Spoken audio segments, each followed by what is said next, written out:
आप ही से मेरा सवाल है अभय दुबे जी, कांग्रेस पार्टी को तो इस बात की चिंता होनी चाहिए कि 16 राज्यों में मुख्यमंत्री है इस वक्त बीजेपी का, अनेकों अन्य राज्य हैं जहां पर उनका गठबंधन का सरकार चल रही है, और प्रधानमंत्री नरेंद्र मोदी के नेतृत्व में आने के बाद 2014 के बाद से 7 राज्य हैं जिसमें अब बिहार शामिल हो गया है जहां पहली बार बीजेपी का सीएम बन गया है।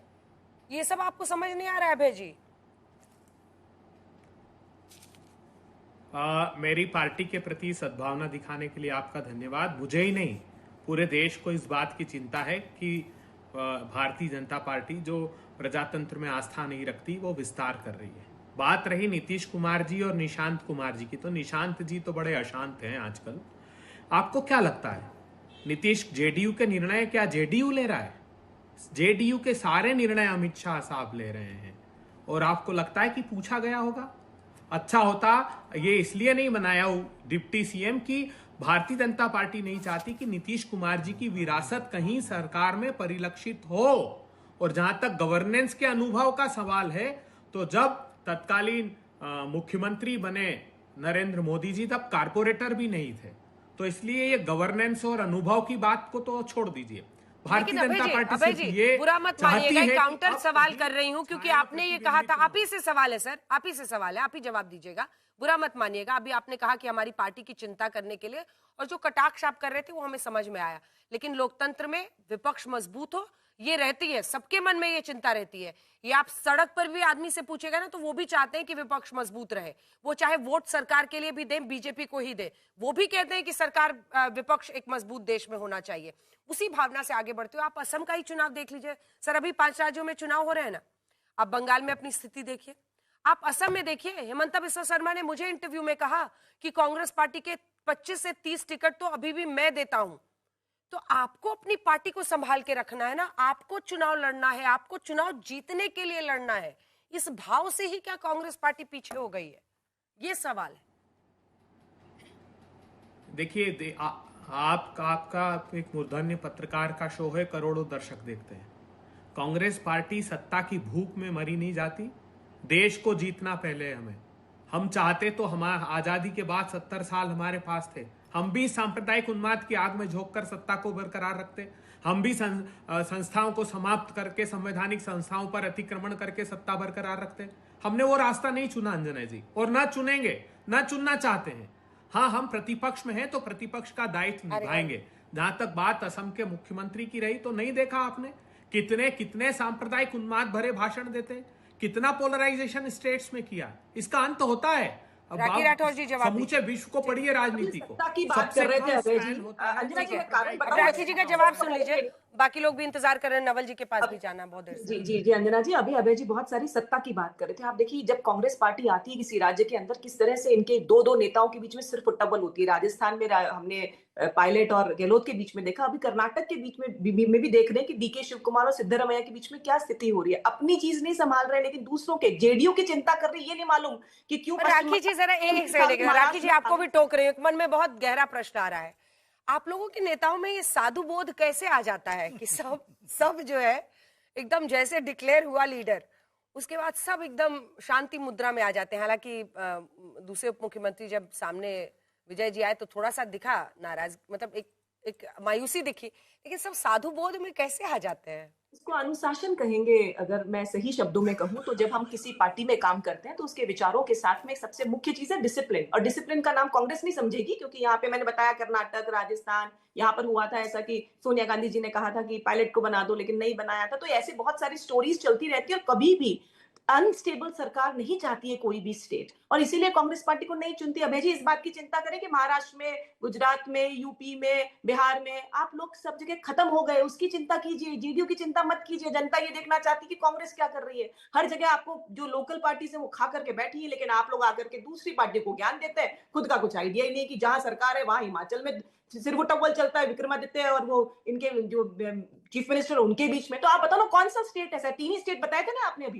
तीनों स्टेट में दो दो ग्रुप बने हुए हैं जो आपस में झगड़ा करते हैं। अब गई सरकार, अब गई सरकार, ये भागा दिल्ली, ये गया यहाँ। तो इस तरह की चीजें कोई नहीं चाहता है। सिविल सरकार चाहते हैं, और सिविल सरकार भारतीय जनता पार्टी देती है, इसलिए जनता हमें विश्वास करती है हम पे। आपका यूपी में सब ठीक चल रहा है ना? बहुत अच्छा। आप देखिएगा 27 में फिर जीत के आएंगे अंजना जी हम। अच्छा, चलिए अब जल्दी से एक लाइन का कमेंट लेते हैं। शशि शेखर जी, आज का ये निर्णय क्या बता रहा है? ये एक बड़ा कीर्तिमान है बीजेपी के नजरिए से। आप देखिए, कोई भी पार्टी पॉलिटिक्स में जीतने के लिए ही चुनाव आती है। एक लाइन, बिहार की सियासत में एक नई राहगुजर बन रही है। अभी अच्छी होगी या बुरी, इसके लिए इंतजार करना होगा। बस मैं अभी ये इतना नहीं सोच पा रहा हूँ जनता दल यूनाइटेड का दरअसल क्या होगा और किस हद तक होगा, लेकिन अगले चुनाव में, विधानसभा के चुनाव में भारतीय जनता पार्टी अपने बल पे सरकार बनाने की सबसे प्रबल दावेदार होगी। नवल किशोर जी, जनता दल यूनाइटेड का वो भविष्य कह रहे हैं कि निश्चित। बीजेपी अब और मजबूत होगी वहां पर। कई बार कोशिश करने के बाद भी आपने मौका दिया। बहुत चीज बोलना चाहता हूँ, एक ही Sorry. सेंटेंस बोलता हूँ। 25 से 30, फिर से नीतीश, फिर बीच में कैसे हुए फिनिश? एक ही सवाल बिहार की जनता जानना चाहती है। और दूसरी बात, भारतीय जनता पार्टी जहां चुनाव नहीं जीतती है वहां जनादेश लूटती है। ये पूरा देश में ऐसे कई उदाहरण देखे गए हैं। पता नहीं इस बात को क्यों नहीं लोग ऐतिहासिक मानते हैं, लेकिन ऐतिहासिक यही है कि एक डिप्टी स्पीकर भी लोकसभा में आज तक नहीं बन पाया। अनुप्रिया जी, तीसरी बार मोदी जी अनुप्रिया आए, जी। नहीं बना। 2005 से अब तक बिहार में जो नेचुरल अलायंस था, एनडीए की सरकार थी और वर्तमान में भी एनडीए की सरकार बनी है और बिहार का विकास की जो रथ है वो रुकेगी नहीं। चिंता जिनको करनी है अपने दलों की चिंता करें, जिनकी राजनीतिक हाशिए पे वो दल है और जो परिवारवाद की राजनीति के ऊपर जो है वो परिवार को लेकर चलते हैं, उनको यह बात समझ में नहीं आएगी कि जनता कितनी बड़ी है। क्योंकि नीतीश कुमार जी की एक सोच रही है कि पूरा बिहार उनका परिवार है और उसी परिवार को लेकर हमारी एनडीए अलायंस चल रही है। एक बार चला दी, करें क्या बोल रहे हैं सम्राट नवल जी जी? के माता, नहीं, हम करें कि सम्राट जी के माताजी और पिताजी के विषय में बता दें और फिर परिवारवाद की परिभाषा बता दें। आप मुझसे बात कर रहे हैं, मैं आपके आपको जेडीयू की बात कर रही हूँ, आप बार बार मुझे वहां ले जा रहे हैं। आप अपनी बात बताइए ना, कैसे आपकी परिवार ठीक है, राखी जी आप ही जवाब दीजिए परिवारवाद पर। शकुनी चौधरी उसी सीट से 6 बार विधायक रहे हैं, तारापुर, उनके पिता। नितिन नवीन भी तो वही है। राखी जी, देखिए, जिस तरह से मैंडेट जनता से मिला है ना, जनता ने उनको सपोर्ट किया है, इसलिए हम लोग बात कर रहे हैं कि अगर मान लीजिए किसी नेता के पुत्र में अगर वो कैपेबिलिटी है तो वो आनी चाहिए, लेकिन सिर्फ बिना कैपेबिलिटी के, अब तेजस्वी जी हैं, अगर मान लीजिए बिना कैपेबिलिटी के आप कहेंगे उनको ही बनाना है। लालू जी की वाइफ राबड़ी जी को उन्होंने जब बनाया तो क्या और कोई महिला नहीं थी कि आरजेडी के अंदर? हम इस चीज को अपोज करते हैं। अगर किसी में कैपेबिलिटी तो आए ना आगे, कहाँ प्रॉब्लम है? जनता के मैंडेट से आए हैं, कोई ऐसा तो है नहीं अपने पिता के मैंडेट से आए हैं। जनता मैंडेट दे, अच्छी बात है, दीजिए, लेकिन जब आप तेजस्वी जी भी तो जीत के आते हैं ना, ऐसे थोड़ी चले आते हैं। राबड़ी जी को क्यों बनाया था? अंजना जी, राबड़ी जी को क्यों बनाया था? क्यों उन्होंने नेता बनाया है? इनको बताइए जरा। राबड़ी जी को क्यों बनाया था 2005 से पहले सीएम इन्होंने? अच्छा, ये बताइए, महाराष्ट्र में डिप्टी चीफ मिनिस्टर कैसे बनी, बता दीजिए। आप ही के सहायक दल है। किसकी? महाराष्ट्र में अभी डिप्टी चीफ मिनिस्टर बने, वो कैसे बने, कहाँ से आए, कौन सा राजनीतिक इतिहास था, बता दीजिए।